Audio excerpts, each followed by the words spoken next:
Hello, friends, and welcome to episode 968 of the Juicebox Podcast.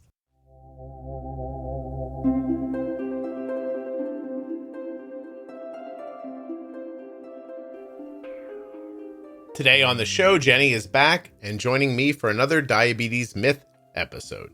Today, Jenny and I are going to talk about the altered mind and whether or not it's a lie.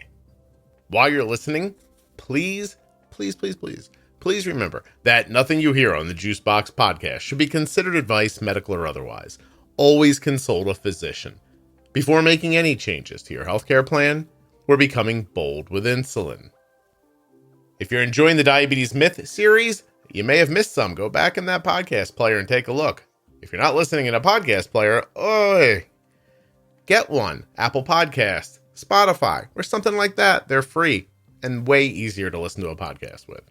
Speaking of different series within the podcast, there's Ask Scott and Jenny, After Dark, Algorithm Pumping, Bold Beginnings, Defining Diabetes, Defining Thyroid, Diabetes Pro Tip, Diabetes Variables, Mental Wellness, Type 2 Diabetes Pro Tip, How We Eat, and much more. Juiceboxpodcast.com. Look up in the menu. You'll find them all. I drink AG1 every morning, and you could too. Use my link to get started, and you'll get a free year supply of vitamin D and 5 free travel packs with your first order. drinkag1.com/juicebox. I'm going to tell you about one of the better decisions I made last year. I switched Arden's delivery of her diabetes supplies from where we were getting them to US Med.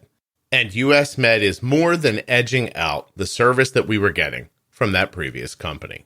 Right from the comfort of your home or office, you can join over 1 million satisfied customers who rely on US Med for courteous, knowledgeable, and trained customer care. And their representatives are going to keep you up to date with your medical and diabetic supplies, all delivered right to your door. usmed.com/juicebox or call 888-721-1514 to get your free benefits check right now. US Med features a litany of things that you're going to love. How about an A+ rating with the Better Business Bureau? They accept Medicare nationwide and over 800 private insurers.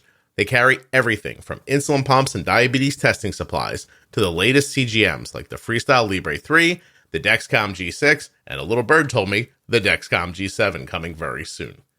They always provide you with 90 days worth of supplies and fast and free shipping.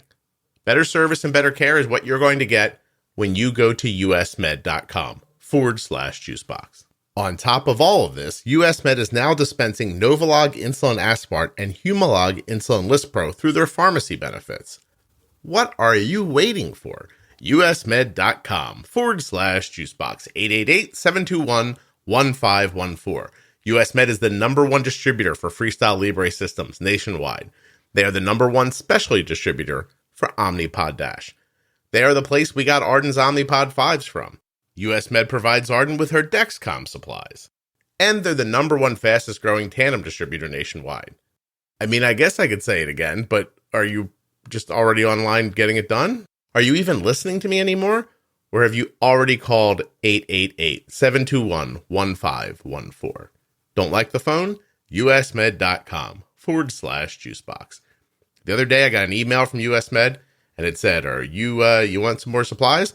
I guess it was time. And I said, yes. I clicked the button and then they just showed up. You want to do it like that? It's pretty damn easy.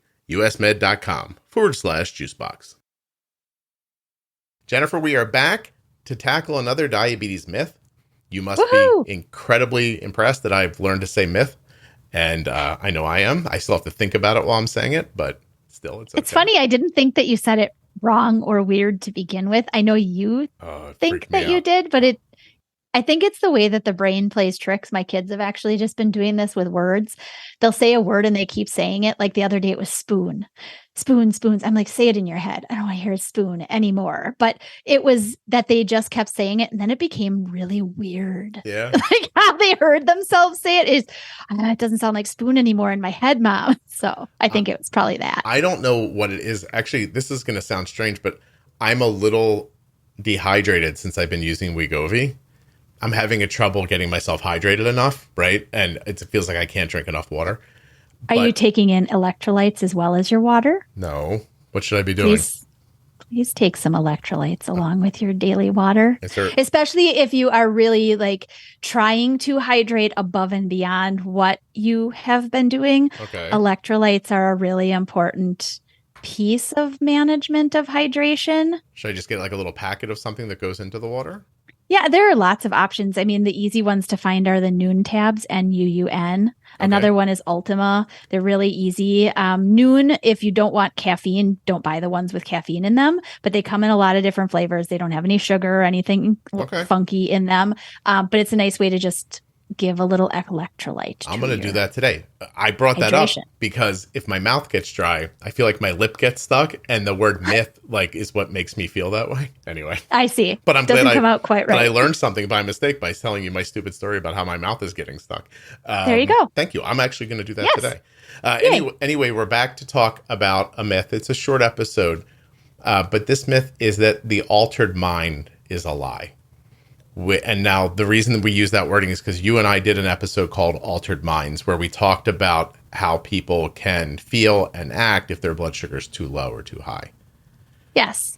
But that it turns out that in regular life, people who are around you may be very unwilling to believe that you're having a lower high blood sugar, and therefore that's why you're acting the way and you're it's just that you're acting like a mean person because you're choosing to. Yeah, they think you're a dick is what I'm getting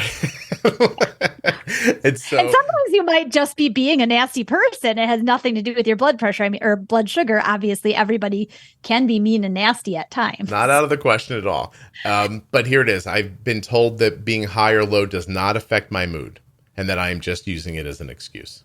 Untrue. Right. So if you're too low, you could feel dizzy, disoriented, angry. Yep. Short-tempered.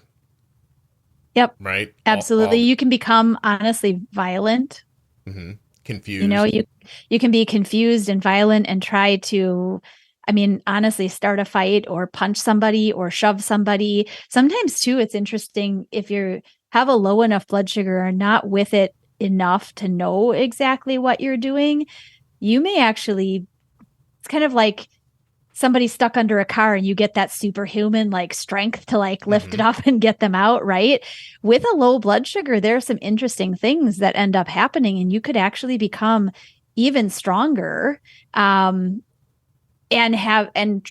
fighting several people at once who are trying to help you and you're not realizing it. Oh, is that sort of like when I see police officers try to stop people who are like jacked up on drugs and they shoot them and their bodies still don't fall over? Have you ever seen that, by the way? I guess that's possibly. So I don't watch the shows that you watch, Scott. I don't know what you're watching. My friend of mine is a police officer, and during his training, part of what they showed them was like body cam footage of people on certain drugs that were attacking police officers being like hit, and they weren't falling over. They were still like advancing.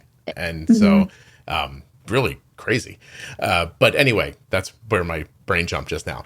I will tell you that Arden got low at a family function last weekend, and it kind of came on her quickly, and I watched her try to get it. Like, she took in a bunch of stuff. She didn't get to it quick. Honestly, if I think what was happening was, I think she thought she was drifting slower than she was. So she had time. And she thought she had more time, so the thing she took in wasn't as fast acting, and then she got lower than she wanted to be. And I looked over at her, and she was shut off. Like, the food was in, and she was coming back up, but she was gone in her face. Like, she was sitting there trying to pretend that she was being part of what was going on, but she was not. And it took the better part of an hour for her to feel better after that. Mm-hmm. Yeah. So it's funny that, like, I know your relationship with her. You guys have a very close family. You have a very close relationship with her. So you caught it. I wouldn't think that other people would have noticed that. No, for sure not. No, they're not watching your blood sugar. So they just think you're being bitchy and not involved in or quiet or whatever. In fact, I've been married a long time, and that's one of the things that Nathan knows well enough now. If I am kind of quiet or I am not like talking like I normally do, you know me, my personality is the way that it is. And he'll say, "Are you hungry?" Or are you, and he has an idea already of my response versus my response when my blood sugar isn't quite where it should be. Yeah. Yeah. If I were to say to Arden, are you hungry? But she was low, she would see that as, it's interesting. She wouldn't see it that way. Her reaction would be, I don't need you to tell me that my blood sugar is low. But that's a function of the low blood sugar, because she wouldn't act like that not with a low blood sugar. Sure. Yeah. So you can see how it changes. But you're right. Yeah. I noticed it. Honestly, I don't think anyone else, Kelly knew, but I don't think anyone else knew. There were a lot of people in that room. And it makes this point. But then the problem is that what this next person says is that people in my life believe that this is terrible, that I exaggerate how I feel so that they can get, I don't know, like what they're trying to say here is the need to eat the house, that I'm exaggerating that feeling. But I think the tone of this is that I'm trying to get something or get people to feel a certain way for me by exaggerating how I feel. By exaggerating. Yeah. And so. Yeah, and that's really sad. It really is. And I think, I don't know that there's a way to explain it to people to get them, like you understand it from a perspective of a parent, right? Other people or other family members or friends may not see below. They may see the surface level and may very well think you're just trying to get more, or you're trying to get something or whatever out of the situation. If they really asked you after the experience so that you were rationally talking about this with them, you could probably give them some insight into what this really feels like, and the fact that your answers are not going to be as normal, and or that you may be asking for things that seem odd and out of place and whatever. And then there might be some people who are just never gonna, they're just never gonna accept what you tell them. And then on the flip side, high blood sugars can make you feel nauseous, foggy, that kind of stuff. And then long-term high blood sugars can literally change like the person you are. Like if your blood sugar is always high, you personality wise are going to be different than you would be if your blood sugar was stable. It's just one of the things about diabetes that breaks my heart, and that I've talked about throughout the podcast forever and ever. You deserve to be yourself. Like that's one of the reasons that you should be striving for stability, is so that you can actually in this life be the person that you are. You want to be. Yeah. And I will tell you this too. I know this is a short one, but I don't talk about Mike a ton, but my friend Mike growing up had type 1. He's not with us any longer, but we didn't understand what was going on either. What I could tell you was that Mike was the one you didn't let drive, because sometimes the driving got weird. And he was a person who was one of the sweetest people I've ever met in my life, but people would think he had a bad temper. And like that he would fly off the handle. And now I realize decades later, obviously with a different perspective, Mike's blood sugar was high a lot. That's what it was. And then eventually it would crash, and then he'd eat and drive it back up high again. And that bouncing around really impacted him. And I'm telling you that without type 1 diabetes, a very thoughtful, artistic, lovely person. And yet, if you ask somebody about him, you'd say, oh, Mike was a little weird, and he wasn't a good driver, and he got mad sometimes, and I never knew why. Like that. Yeah. And that's unfortunate. I was curious if you, remembering your friend, took anything out of that experience in what you've learned and applied in how you see things with Arden then? Sure. Yeah. Because I knew him at his core. Like he was not an angry person. Right. And so, when it happened, but when it's happening, it's so real, because it is real. But I mean, it's so visceral that you can't just, in the moment, you can't say, oh, this person is being horrible, but it's okay because their blood sugar is high. Like I can pull that off for my daughter, but I can't, my son can't pull it off for her. Like I think that's how tightly you have to be attached to somebody to like be able to look at something crazy happening and go, no, that's not really them. Because otherwise it's such a visceral reaction. Like you can't, I don't know. It's hard to just change the words coming out of your mouth. and have them be so different than the feeling that you're having watching the person react that way. Right. But yeah, I guess maybe my experience with Mike has helped me understand that better. But then all these people are out there in the world, and the people they're talking to don't have those experiences. So they're being told that they're overreacting, they're exaggerating, they don't really feel that way. You're just using it as an excuse. You know, I don't know. It sucks. And I'm not saying people haven't used their diabetes as an excuse for stuff. Oh, of course. Fair enough. Fair enough. Right. Yeah. One time Arden said to me, she was in college. She goes, I've never used my diabetes as an excuse for anything. And I was like, okay. She goes, I really haven't ever. I'm like, all right. She goes, do you think I could just this one time today? She's like, I'm trying to study for this exam. And I was like, Arden, you go for it. Do whatever you need to do. Anyway, the altered mind is not a lie. Your mind becomes altered with high blood sugars, low blood sugars, bouncing blood sugars, up and down, instability. All of that changes the chemistry in your body and how your brain works. I mean, honestly, Jenny, it's I'm sorry. Oh, no, go ahead. If I take salt out of your system, if you become dehydrated and low on sodium, your brain gets altered. Yes? And your heart rate and lots of different things happen. All different kinds of things happen just from sodium not being there. So it's not crazy that glucose would have an impact as well. That's all. No, in fact, if people understand that outside of a ketogenic diet, your brain operates on glucose, right? And so why wouldn't your thoughts and everything get altered? If you think about how in terms of feeling, everybody with diabetes can understand how their thinking gets altered when their brain isn't getting the glucose that it needs, right? Explaining that, I think what I was going to say, once the person with diabetes is out of that low or that high blood sugar, to explain to somebody else who doesn't really think that altering of kind of a mental state is actually happening, it would be good for them to discuss and say, what am I usually like? And how was I during, this evening time period where you kept complaining that I was just being a mean person, right? Am I usually like that? Sometimes you have to call people out and say, you have to point it out. Yeah. In order to be able to prove a point and explain what they're not understanding. Listen, in the end, Jenny, it's communication, and that's the hardest thing in the world. Right. So, yes. Anyway, I appreciate you doing this with me very much. Of course. Yep. Yes. Thank you. I'll talk to you soon.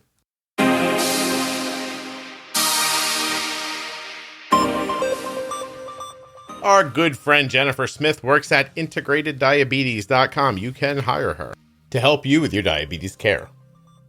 I want to thank you guys so much for supporting the show and for sharing it with so many others. It grows every day because of your kindness. Don't forget to check out the private Facebook group, the public Facebook page. Check me on Instagram, the TikTok machine, anywhere you get your socials. Juicebox Podcast is there. Thank you so much for listening. I'll be back very soon with another episode of the Juicebox Podcast. Now enjoy some music, and then I'll give you some other stuff at the end.